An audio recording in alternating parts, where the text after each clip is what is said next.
అండి welcome to యోగస్టాక్. Thank you so much for supporting my videos. ఎవరైనా first time వచ్చినట్టుంటే ప్లీజ్ అండి సబ్స్క్రైబ్ చేసుకోండి. అలాగే వీడియోస్ నచ్చితే లైక్ చేయండి, షేర్ చేయండి. యాక్చువల్గా నేను ఒక న్యూస్ ఒకటి చదివాను. నేను దా బేస్ మీద నేను ఈ వీడియో చేస్తున్నాను. ఇది అంటే దీనికి ఎక్కడ చదివాను, ఏం చదివాను అవన్నీ అథెంటిసిటీ ఇవ్వటం అయితే కొంచెం కష్టం. కాకపోతే ఇన్ఫర్మేషన్ అయితే చెప్తాను నేను మీకు. మోస్ట్ ప్రాబ్లీ అందరికీ తెలిసి ఉండొచ్చు, లేదు అనేది నాకు తెలియదు. బట్ ఏంటంటే స్టెమ్ ఓపీటీ వాళ్ళు ఎవరైతే ఉన్నారో వాళ్ళ ఎంప్లాయర్కి సైట్ విజిట్స్ లెటర్స్ వస్తున్నాయట. ఏది హోమ్ల్యాండ్ సెక్యూరిటీ నుంచి. అదేంటంటే నోటీస్ ఆఫ్ సైట్ విజిట్ అనేసి హోమ్ల్యాండ్ సెక్యూరిటీ వాళ్ళు అందరికీ స్టెమ్ ఓపీటీ ఉన్న ఎవరెవరైతే ఇప్పుడు మీరు ఏ ఎంప్లాయర్కి పని చేస్తున్నారో, ఫర్ ఎగ్జాంపుల్ మీరు ఒక XYZ ఎంప్లాయర్కి పని చేస్తున్నారు అనుకోండి, ఆ ఎంప్లాయర్కి నోటీస్ వస్తుందట. సో ఆ నోటీస్ ఏంటి అంటే సైట్ విజిట్. ఎందుకు అంటే బేసిక్గా వీళ్ళు I-983 అని ఓపీటీ వాళ్ళకి టర్మ్స్ ఉండేటువంటి డాక్యుమెంట్ ఏదైతే ఉంటుందో దాని ప్రకారం మీరు టర్మ్స్ ఫాలో అవుతున్నారా లేదా, అంటే మీ చేంజెస్ ఏమైనా ఉంటే డిఎస్ఓకి అప్డేట్ చేస్తున్నారా లేదా, మీకు కరెక్ట్ శాలరీ వస్తుందా లేదా, అసలు మీరు మీ ఎంప్లాయర్కి మీకు ట్రైనింగ్ ఇచ్చే కెపాసిటీ ఉందా లేదా, రియల్ ఎంప్లాయరా కాదా, ఇవన్నీ చెక్ చేయటానికి యాక్చువల్గా వాళ్ళు సైట్ విజిట్ చేస్తున్నారని చెప్పేసి నేను విన్నా. రీసెంట్గా లాస్ట్ 1 వీక్ నుంచి సైట్ విజిట్స్ అయితే ఎక్కువైనాయట. బేసిక్గా ఏంటంటే ఇప్పుడు మీరు స్టెమ్ ఓపీటీలో ఉంటారు కదా. Stem OPT science, technology, engineering, mathematics. For example మీరు ఏదైనా మ్యాథమెటిక్స్ రిలేటెడ్ కోర్స్ ఏదైనా చేశారనుకోండి యూనివర్సిటీలో, మీరు స్టెమ్ ఓపీటీ తీసుకుని మీ ఎంప్లాయర్ దగ్గర ట్రైనింగ్ తీసుకుంటారు. ఓపీటీ అంటే బేసిక్గా ఆప్షనల్ ప్రాక్టికల్ ట్రైనింగ్. అంటే ఇప్పటిదాకా మీరు థియరిటికల్గా చదువుకున్న దానికి మనం కొంత ప్రాక్టికల్గా ఎక్కడన్నా ఎంప్లాయీగా పనిచేస్తే ఆ కంపెనీ వాళ్ళు మనకి ఇచ్చే జనరల్ లీగల్ రూల్స్, టర్మ్స్ ఏంటంటే ఆ కంపెనీ వాళ్ళు మనకు ఆ పర్టిక్యులర్ స్కిల్ ఏదైతే ఉందో, మ్యాథ్స్ అయితే మ్యాథ్స్, సైన్స్ అయితే సైన్స్, దాని మీద వాళ్ళు ప్రాక్టికల్ కంపెనీ నడిపిస్తూ ఉంటారు. కాబట్టి ఆ కంపెనీలో ఉండేటువంటి సీనియర్ ఎంప్లాయీస్ మనకి కొంత ట్రైనింగ్ ఇస్తారు. ఆ ట్రైనింగ్ మనం నెక్స్ట్ ఎక్కడైనా ఎంప్లాయ్మెంట్కి, రియల్ ఎంప్లాయ్మెంట్కి వెళ్ళినప్పుడు యూజ్ అవుతుంది అన్న ఉద్దేశంతో క్రియేట్ చేసింది ఆప్షనల్ ప్రాక్టికల్ ట్రైనింగ్. సో ఇప్పుడు science related course, maths related course, మీరు మ్యాథ్స్ నేను ఇందాక చెప్పినట్టు మ్యాథ్స్ ఏదైనా కోర్స్ చేశారనుకోండి, మ్యాథ్స్ చేస్తూ ఇప్పుడు మీరు ఎవరి దగ్గరైనా ఐటీ ఎంప్లాయీ దగ్గర పనిచేస్తున్నారు అంటే మీ మీ ఓపీటీ, స్టెమ్ ఓపీటీ ఏంటి, మ్యాథ్స్ రిలేటెడ్ కదా, మీ చదివిన కోర్స్ మ్యాథ్స్ రిలేటెడ్. మీరు ఐటీ ఎంప్లాయర్ దగ్గర ఐటీ కోర్స్ చేస్తున్నారు అంటే ఏంటంటే టర్మ్స్ I-983 టర్మ్స్ కరెక్ట్గా మ్యాచ్ కావు కదా. అంటే ఆ employer only IT services provide చేస్తాడు, లేకపోతే సాఫ్ట్వేర్ సపోర్ట్ ప్రొవైడ్ చేస్తారు, కానీ మీకు మ్యాథమెటిక్స్కి దానికి సంబంధం లేని కోర్స్ అనమాట ఇది.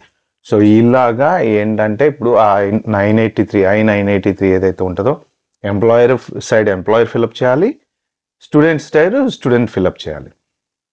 సో ఇవి ఈ టర్మ్స్ ఏదైతే ఉన్నాయో, అంటే మీకు ఇస్తానన్న శాలరీ కరెక్ట్గా ఇస్తున్నారా లేదా, మీకు బ్యాంక్ అకౌంట్లో పడుతుందా లేదా, అసలు ఈ ఎంప్లాయర్కి ట్రైనింగ్ ఇచ్చే కెపాసిటీ ఉందా లేదా, మెయిన్ ఇవన్నీ చెక్ చేస్తున్నారా. జనరల్గా అయితే సైట్ విజిట్స్ H1 వాళ్ళకి అనేది కామన్, మామూలుగా ఇంతకు ముందు కూడా జరిగేవి, అంటే ఎప్పుడో ఒకసారి రేరు జరిగేవి. రీసెంట్గా H1 వాళ్ళకు కూడా అడ్మినిస్ట్రేటివ్ రిఫరెన్స్ ఇచ్చేసి సైట్ విజిట్ చేస్తున్నారు. అలాగే ఇప్పుడు స్టెమ్ ఓపీటీ వాళ్ళకు కూడా అడ్మినిస్ట్రేటివ్ రిఫరెన్స్ ఇచ్చేసి సైట్ విజిట్స్ అనేవి చేస్తున్నారు అనమాట.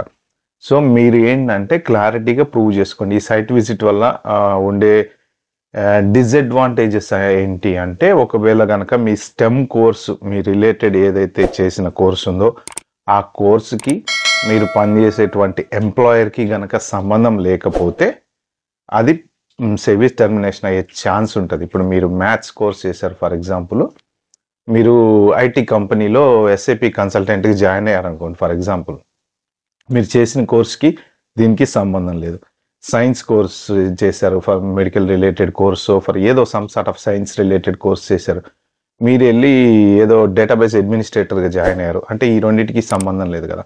సో ఆ కంపెనీ సైన్స్ రిలేటెడ్, ఇప్పుడు స్టెమ్లో కూడా సైన్స్ కూడా ఉంది కదా, సైన్స్ రిలేటెడ్ వాళ్ళకి ట్రైనింగ్ ఇచ్చే ఎంప్లాయీస్ వాళ్ళ దగ్గర ఉన్నారా లేరా అది కూడా చూస్తారనమాట. సో దానివల్ల డిసడ్వాంటేజెస్, నెంబర్ 1 కరెక్ట్గా ఎంప్లాయర్ మీకు ట్రైనింగ్ ఇస్తున్నాడా లేదా, నెంబర్ 2 మెయిన్ జాబు రాకుండా ఉండేవాళ్ళు చాలామంది ఏంటంటే ఈ స్టెమ్ ఓపీటీ తీసుకొని ఏదో పేరోల్ మెయింటైన్ చేసుకుంటూ ఉంటారు. సో మీ పేరోల్ మెయింటైన్ చేసేటప్పుడు కొంతమంది ఏంటంటే H1B వాళ్ళు, నేను ఇంతకుముందు వీడియోస్లో మీకు చెప్పాను కదా, 2 జాబులు 3 జాబులు చేస్తా ఈ స్టెమ్ ఓపీటీ వాళ్ళ మీద పేరోల్స్ రన్ చేస్తూ ఉంటారు అనేసి. సో ఇలాంటివి కూడా ఏమన్నా బయటపడితే సెవిస్ టర్మినేషన్ అయ్యే ఛాన్స్ అయితే ఉంది. I-983 టర్మ్స్ అండ్ కండిషన్స్ మీరు స్కూల్కి అప్డేట్ చేస్తున్నారా లేదా మీ డిఎస్ఓకి పర్ఫెక్ట్గా, లేకపోతే ఏమైనా చేంజెస్ ఎవ్రీ టైం చేంజ్ అయితే ఆ చేంజెస్ మీరు ఆ 983లో అప్డేట్ చేస్తున్నారా, ఆ అప్డేట్ చేసినవి మీ డిఎస్ఓకి అప్డేట్ చేస్తున్నారా లేదా, ఈ డీటెయిల్స్ అన్నీ వాళ్ళు చెక్ చేస్తున్నారని నేను విన్నాను. అయితే ఏంటంటే మీరు ఎవరికి ప్రాబ్లం ఉండదు అంటే దీని గురించి భయపడాల్సింది ఏం లేదు, కానీ మీరు జెన్యున్గా స్టెమ్ ఓపీటీ మీద యాక్చువల్గా మీరు చదువుకున్న రిలేటెడ్ కోర్సులో మీ ఎవరైతే ఎంప్లాయర్ దగ్గర పని చేస్తున్నారో ఆ ఎంప్లాయర్, అంటే కొంతమందికి ఏంటంటే డైరెక్ట్గా ఇంటర్న్షిప్ తర్వాత ప్రాపర్గా ఆ ఎంప్లాయరే వాళ్ళని జాబ్ కింద తీసుకుంటారు. 99% అలాంటి వాళ్ళకి ఎటువంటి ప్రాబ్లం ఉండదు.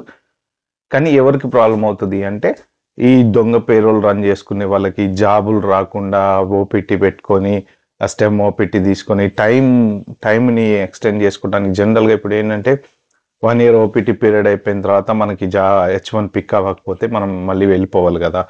అలా వెళ్ళిపోకుండా ఉండడానికి వీళ్ళు ఏంటంటే స్టెమ్ ఓపీటీ తీసుకొని ఏదో ఒక ఏజెన్సీ దగ్గర నుంచి పేరోల్ నడిపించుకుంటూ ఉంటారు.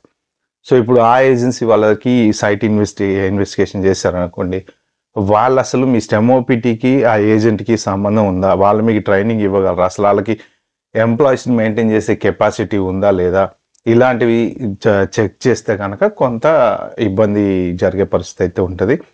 నెక్స్ట్ ఇది కనుక మీరు కరెక్ట్గా ఈ స్టెమ్ ఓపీటీ I-983 కనుక మీరు కరెక్ట్గా ఫాలో అవ్వకపోతే H1 అప్లై చేస్తారు కదా, మీరు H1 అప్లై చేసినప్పుడు అప్పుడు మళ్ళీ మీరు అడ్మినిస్ట్రేటివ్ రిఫరెన్స్ ఇచ్చే ఛాన్సెస్ ఉన్నాయి. అప్పుడు వాళ్ళు మళ్ళీ just they can go back and check STEM ఓపీటీలో ఉన్నప్పుడు మీరు కరెక్ట్గా రూల్స్ ఫాలో అయ్యారా, 983వి, మీకు శాలరీ కరెక్ట్గా పడిందా లేదా, ట్యాక్స్ కరెక్ట్గా కట్టారా లేదా, మీకు ఎంప్లాయర్ ఎంత శాలరీ అని చెప్పాడో పేపర్ మీద, ఈ లెటర్ ఉంటుంది కదా ఆ పేపర్ మీద ఎంత శాలరీ అని చెప్పారో అంత శాలరీ ఇస్తున్నారా లేదా.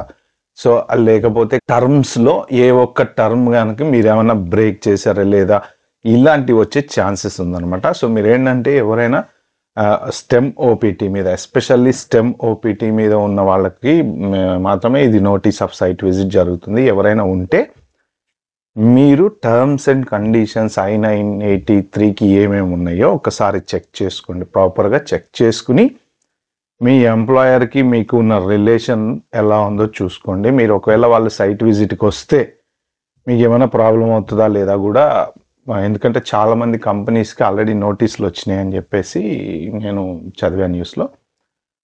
సో దీనివల్ల ఏమన్నా మీకు ప్రాబ్లం అవ్వకుండా ఉండటానికి ఏమేమి జాగ్రత్తలు పడాలో జాగ్రత్తలు పడండి. ఓకే ఫ్రెండ్స్, ఇది నేను ఈ వీడియోలో చెప్దాం అనుకుంది. వీడియో కనుక మీకు నచ్చినట్లయితే ప్లీజ్ అండి like, share, subscribe my channel. Thank you.